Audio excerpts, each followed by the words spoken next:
Bonjour à vous tous. Alors, dans cette huitième vidéo de la série OpenSSL, on va essayer de générer une clé commune entre deux machines, une machine serveur et une machine cliente, et d'avoir en fait une clé commune entre ces deux pour qu'elles puissent communiquer d'une façon en fait sécurisée.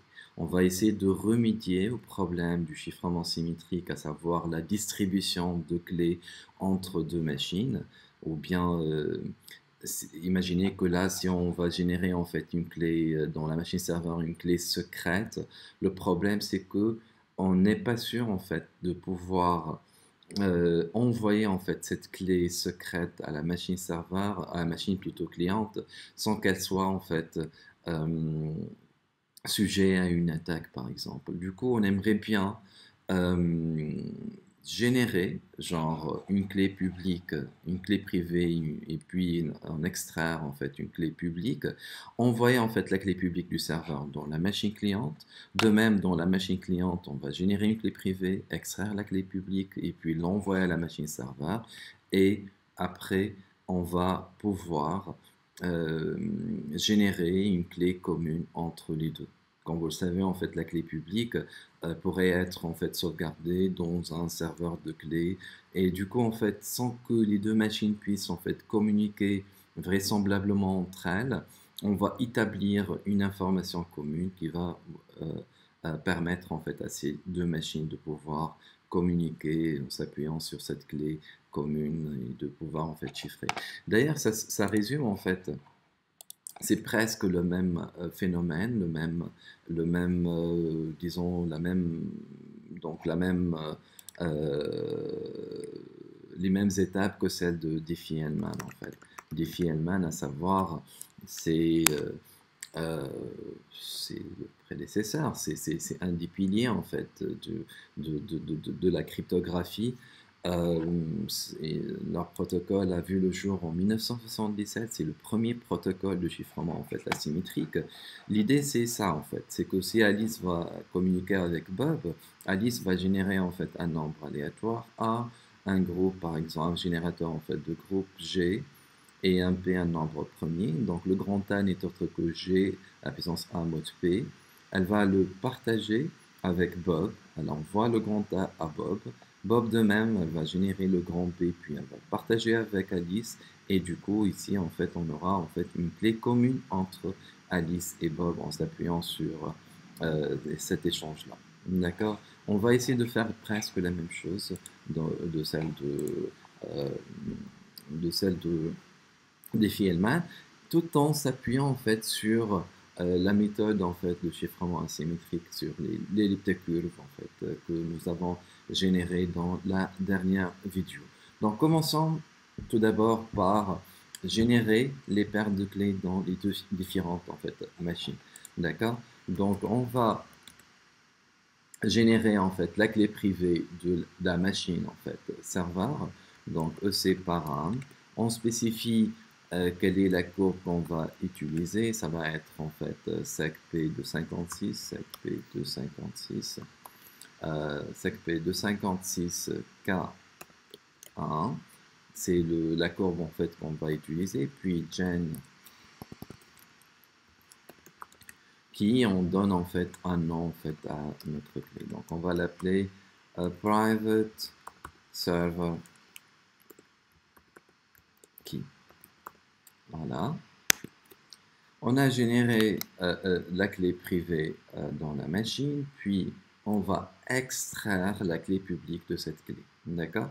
Donc OpenSSL, EC, puis on présente la clé qu'on vient de générer. Voilà, puis pub out, on extrait en fait la clé publique, on va la nommer public. On prend la même structure, serve.key, voilà. Voilà, exactement. Et on a généré en fait la paire de clés. On fait la même chose au niveau de la machine client, d'accord? Donc OpenSSL, puis EC par 1, on va utiliser en fait la même courbe. c'est par un -name sec p 256 K1. Vous êtes libre de choisir la courbe qui vous intéresse. Donc gently, puis tirer out. Là, ça va être private. On va la nommer client, genre, pour faire la différence. Voilà. Client key. Voilà. Puis on va extraire la clé publique. Donc OpenSSL. OpenSSL EC-in, la clé que nous venons de générer, et puis -pub out, et on donne un nom à notre clé publique. Donc public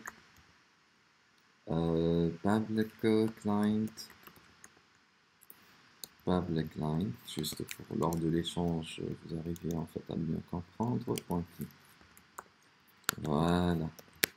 Voilà, donc nous avons en fait de part et d'autre en fait une paire de clés, d'accord? Donc de part et d'autre nous avons une paire de clés. Du coup après nous allons en fait générer dans les deux machines. Donc imaginez que là en fait chaque machine a sa propre en fait sa paire de clés, clé privée, clé publique, clé privée, clé publique dans les deux côtés. Donc là, on va partager la clé publique, d'accord? Respectivement de la machine serveur vers la machine cliente et de la machine cliente vers la machine serveur, d'accord? Ça pourrait être avec, par exemple, Python, ça pourrait être avec quand vous voulez. Donc c'est une clé publique, elle n'est pas en fait... Il n'y a pas de problème donc qu'elle soit envoyée via un canal non sécurisé. Donc c'est une information qui est disposition en fait de tout le monde. Elle peut être en fait carrément sauvegardée dans un serveur de clé. On peut utiliser Python pour ce faire. Donc juste donc Python 3. Donc Python 3, oui. Donc, si je suis dans le cadre de Python 2, donc ça va être Simple HTTP Server. Je suis dans le cadre de Python 3, donc c'est HTTP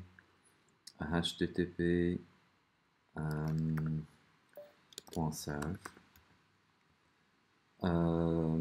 .server.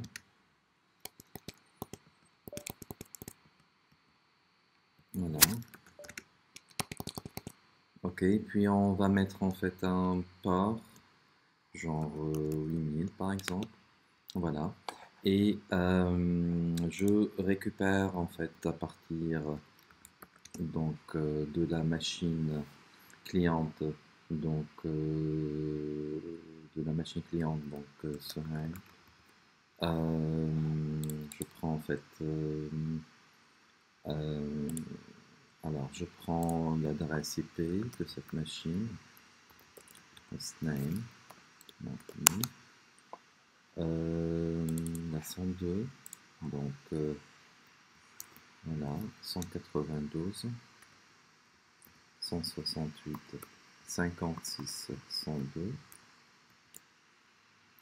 Voilà, deux points. Donc le port qu'on a ouvert, donc c'est le port 8000. Donc dans cette machine. Et on va récupérer en fait la clé publique, d'accord? Donc on va récupérer la clé publique. Donc c'est public server, d'accord? Donc public server. Voilà. Great. Ok, donc nous avons la clé publique en fait de la machine serveur. Ok, je coupe le canal. Et de même, en fait, je récupère en fait de la machine cliente dans la machine serveur. Donc, juste, en fait, là, c'est la 102. Donc, je récupère en fait cette machine. Donc là, c'est le hostname. hostname, moins i pour avoir en fait l'adresse, donc c'est la 106. D'accord, donc juste j'envoie la clé publique en fait du client, donc Python, donc c'est la Python 3 de même, ok, donc -m, http.serve, et le port, vous pouvez mettre n'importe quel port, ok, je récupère ce fichier là, donc wget, puis le nom de la machine serait at 192 168 56 102 56 106 plutôt, deux points, et le port comme on ouvert, donc c'est le port uni, puis on récupère la clé publique, donc public client point key. Voilà, tout va bien. Ok, donc donc jusqu'à maintenant, qu'est-ce qu'on a en fait? Nous avons la paire de clés de la machine serveur, private key, private serve.key and public serve.key, et la clé publique en fait du client. Et dans notre machine aussi, nous avons le public client et le private client de la machine cliente, ainsi que la public serve de la machine en fait serveur. Donc là, imaginons que ils n'ont pas en fait communiqué entre elles, vu que elles pourraient en fait avoir la clé publique dans un annuaire. Du coup, ils vont plus en fait maintenant communiquer. On va maintenant construire une clé commune entre les deux. D'accord? On va utiliser la clé publique par exemple dans la machine serveur, on va utiliser la clé publique du client ainsi que la clé privée du serveur. Ça va nous permettre d'avoir une information qui normalement devrait être en fait commune avec la machine cliente si on fera en fait la même manip. D'accord? Donc commençons par OpenSSL. Voilà, OpenSSL, puis on va utiliser en fait le PKI UTL. Voilà, et puis drive. Voilà, on présente la clé privée du serveur on l'a nommé private, ok, ainsi que la clé publique du client, donc c'est peer key, voilà, la clé publique on l'a nommée public client, voilà. Et puis, on va donner une information commune entre les deux. Donc, -out, on va mettre en fait serve client. Voilà. Ok. De même, on fera la même chose dans la machine cliente. Donc, OpenSSL, PKIUTL. Voilà, -derive. Ok, puis on présente en fait la clé, donc voilà la clé privée en fait de la machine cliente, voilà, ainsi que la clé publique donc de la machine serveur, donc on a nommé en fait public serve, voilà, et on va donner en fait un nom commun, ça pourrait être inversement, genre client, pardon, donc juste client,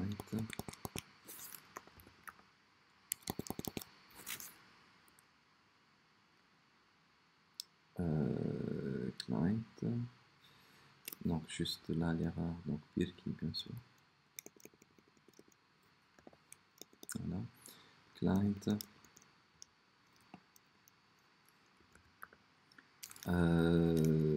Serve. Voilà. Ok, donc nous avons de part et d'autre une information commune en fait entre les deux machines. Bon, à vrai dire, en fait, on n'arrive pas en fait à l'avoir vu que ça va être en fait binaire. Donc, on va la convertir en fait en ASCII pour qu'on puisse en fait voir et pouvoir comparer les deux en fait. Donc, pour ce faire, on va convertir en fait en base 64, genre base 64.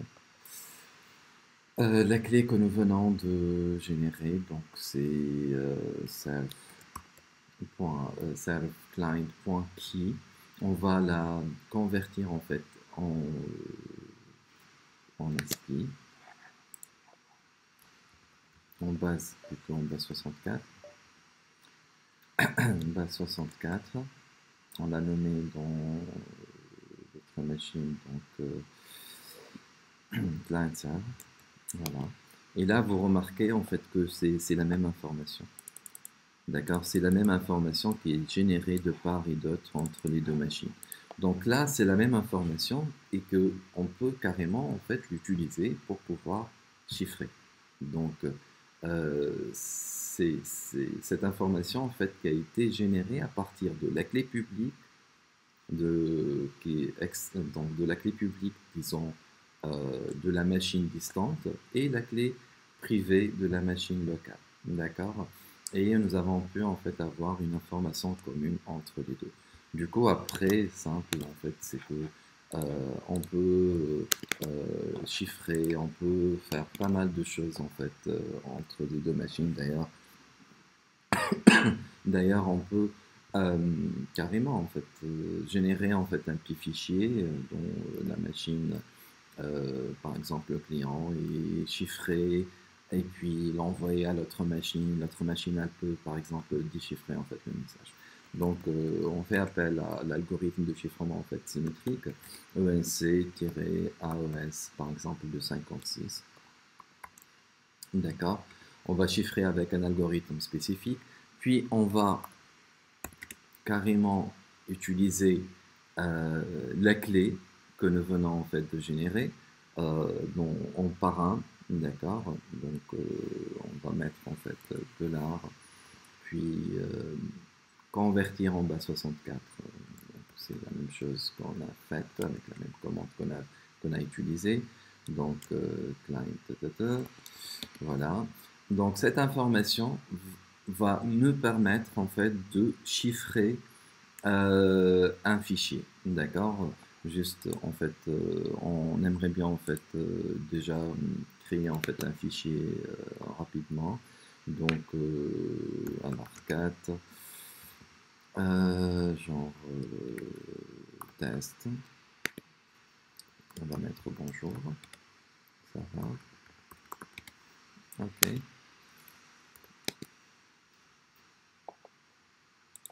On va chiffrer en fait ce fichier donc avec cette clé. Donc on va faire appel à -e puis -in le fichier qu'on vient de générer et puis le -out en fait c'est le test.enc. Donc juste un warning entre les deux, on peut faire un -ter, ça dérange pas en fait, de garder en fait ce warning. Voilà. Donc une fois on a généré le fichier chiffré test.enc, voilà, donc c'est un fichier en fait chiffré. On aimerait bien par la suite en fait pouvoir déchiffrer. Du coup, on va envoyer en fait en copie sécurisée, genre test.enc à la machine donc serveur. Donc 192, 168, 56. Oups. Donc, alors, SCP, on a dit, on va envoyer le fichier test.onc à la machine donc serveur 192 168 56 donc en adresse, donc 102, donc 102, et puis deux points, et on va mettre en fait le même chemin. Donc voilà, le même chemin, donc ça va être /home /array /desktop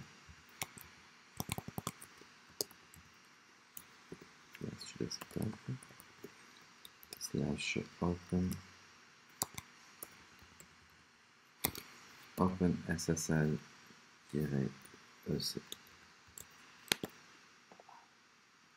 Voilà, a été copié convenablement. Voilà, donc une fois on a trouvé on a reçu en fait le test .onc. Par la suite, on aimerait bien en fait le déchiffrer avec la clé self-backlight.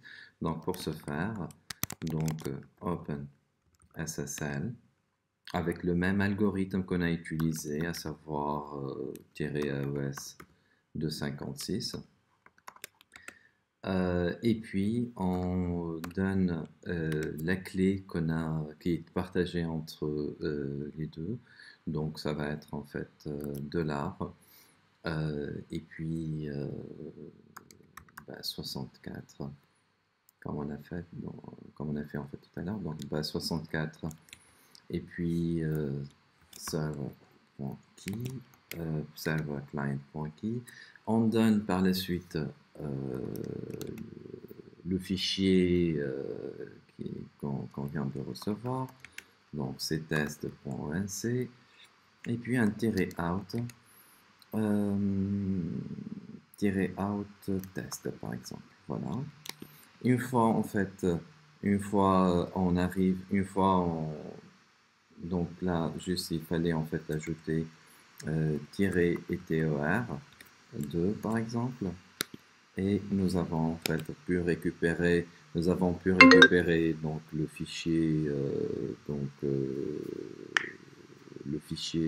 test.